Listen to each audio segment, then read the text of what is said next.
नमस्ते।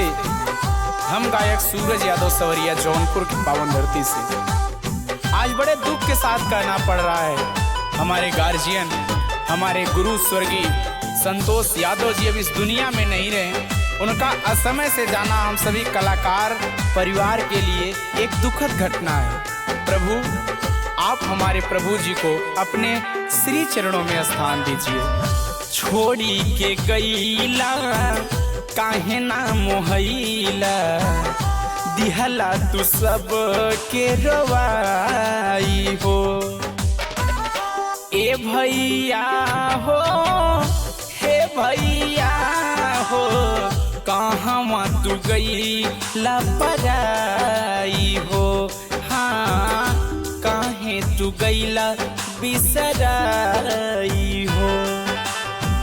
रहला तू भैया सबके खेवैया, रहला तू भैया सबके खेवैया, दिहला तू सबके बिसराई हो।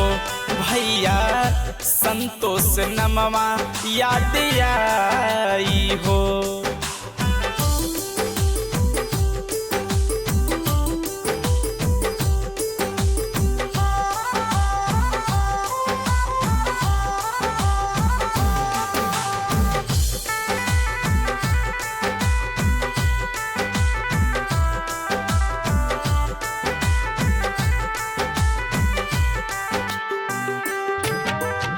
सोचले न रहनी ऐसन दिनवा देखैबा, इतना हो जल्दी भैया कहाँ चली जाइबा।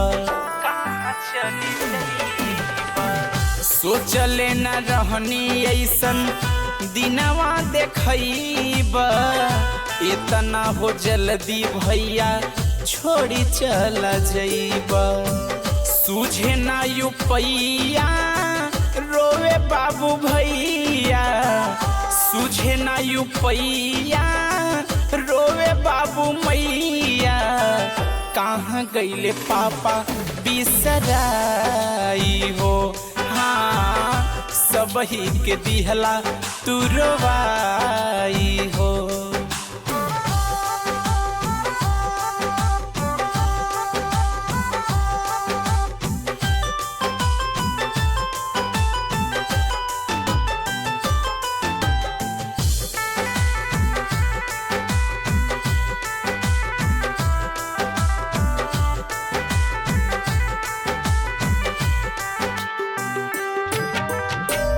एको क्षण उतरे नाही चित से सुरतिया, याद आवे कइल तोहर मीठी मीठी बतिया, मीठी मीठी बतिया।